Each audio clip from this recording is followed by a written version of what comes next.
महोदय, बच्चों को जो ज्ञान प्राप्त हो वह अनुभव से प्राप्त हो, न कि केवल स्मरण शक्ति पर आश्रित रहकर रटाई द्वारा। स्टॉप। उन्होंने सोचा था, और उच्चतम शिक्षा शास्त्रियों का भी यही विचार है कि इस प्रकार से प्राप्त ज्ञान बच्चों में जागरूकता, कार्यकुशलता, स्वतंत्र भावना पैदा करता है, जो इस जीवन के संग्राम में बहुत सहायक हो सकता है। स्टॉप। दूसरा मौलिक विचार उनका यह था कि इस प्रकार की शिक्षा इस देश के लिए अनुकूल ही नहीं बल्कि अनिवार्य है। स्टॉप। बच्चों से जो कुछ भी काम कराया जाए, वह उत्पादक काम हो और उससे जो कुछ भी पैदा हो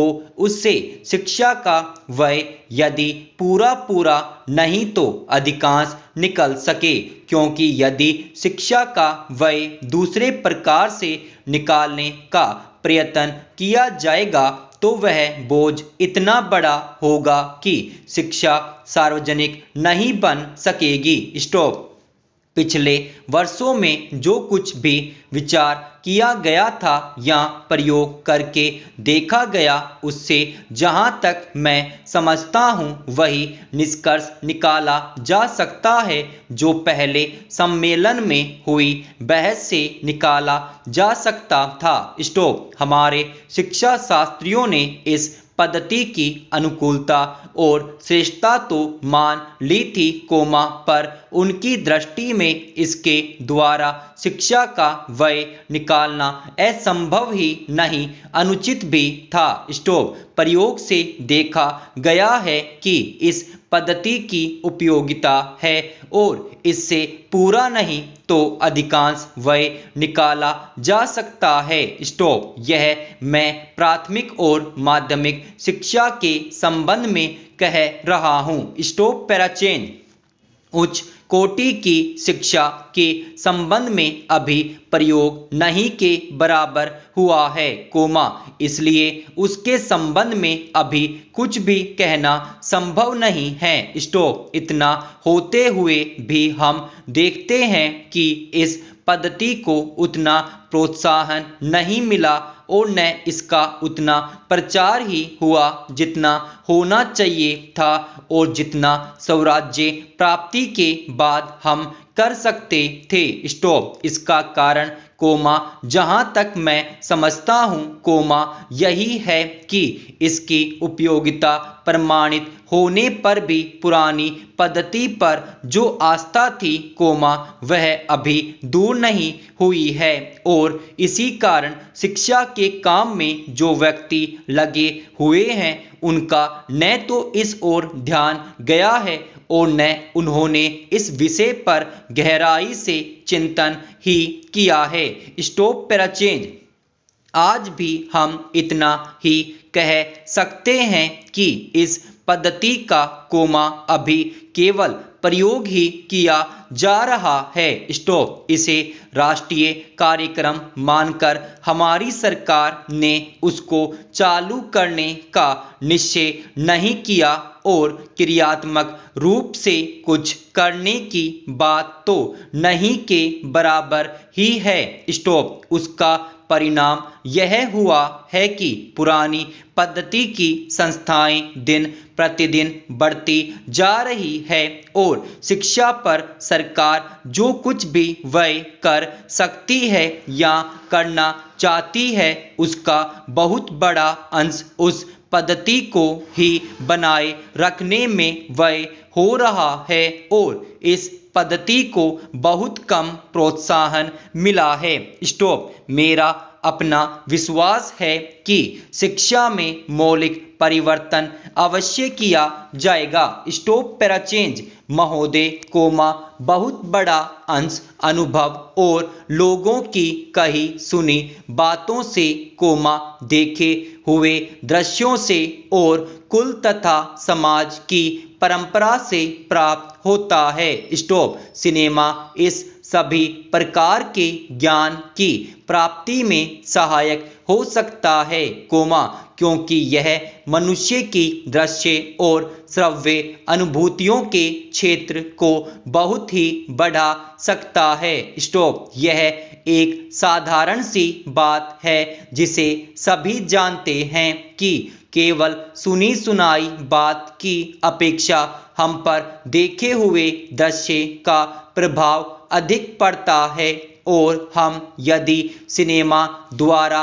किसी चीज को देख लेते हैं तो उसका उतना फल तो नहीं होता जितना स्वयं आँखों द्वारा देखने से मिलता है। स्टॉप। उससे तो कहीं अधिक अमिट छाप किसी के सामने किसी दृश्य के वर्णन करने से पड़ती है। स्टॉप।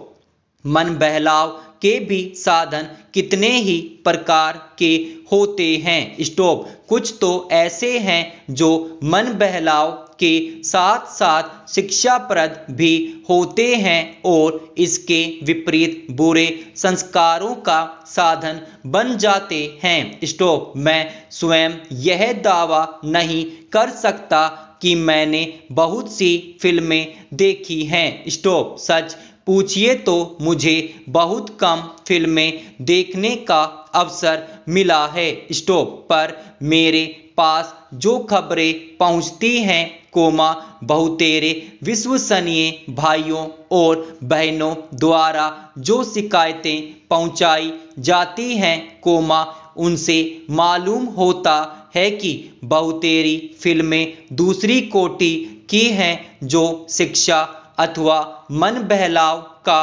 साधन न बनकर बुरी वासनाओं को जागृत करती है, विशेषकर युवकों के चरित्र पर बुरा प्रभाव डालती हैं। स्टॉप। हो सकता है कि इस प्रकार की फिल्में अधिक लोकप्रिय होती हों, उनके द्वारा अधिक पैसे कमाए जा सकते हों। स्टॉप। कुछ लोग यह कह सकते हैं कि फिल्म निर्माताओं का काम ऐसी फिल्मों को बनाना है जो लोकप्रिय हों, क्योंकि वे एक प्रकार की मांग को पूरा करती हैं। स्टॉप। Para change. यह भी कहा जा सकता है कि फिल्मों का ध्येय मन बहलाव ही है। स्टॉप। उसको तो तभी सफल मानना चाहिए जब फिल्में उन लोगों का मन बहला सके जिन लोगों के लिए बनाई गई हों। स्टॉप। ये सब बातें बहस के रूप में कही जा सकती हैं, पर मैं चाहूँगा कि कोई भी सिनेमा हो अथवा फिल्म के बनाने वाले हों, वे यदि अपना कर्तव्य समाज सेवा समझते हैं और उन्हें ऐसा समझना भी चाहिए, तो उन सब के लिए ये सब बातें यदि अघाय नहीं तो गौण अवश्य है, और उनका मुख्य उद्देश्य तो सेवा ही होना चाहिए। स्टॉप। Para change. सेवा तभी तक सेवा रहती है जब तक वह सेव्य का हित करे, न कि उसे गिराए। स्टॉप। इसलिए मैं चाहूँगा कि फिल्म बनाने वाले इस पर विचार करें कि उनका उद्देश्य क्या है। स्टॉप। उद्देश्य सेवा ही होना चाहिए, और सेवा के साथ साथ यदि धनुर्पार्जन भी हो जाए तो निर्दोष है। स्टॉप। यदि धनुर्पार्जन ही उद्देश्य हो और सेवा न हो, तो वह अघाय होना चाहिए। स्टॉप। यदि मनुष्य अपने स्वार्थवश कुछ ऐसा काम करता है जो उसके व्यक्तिगत लाभ के लिए तो ठीक हो, पर जिससे समाज को हानि पहुंचती हो, तो उसे रोकना पड़ता है। स्टॉप।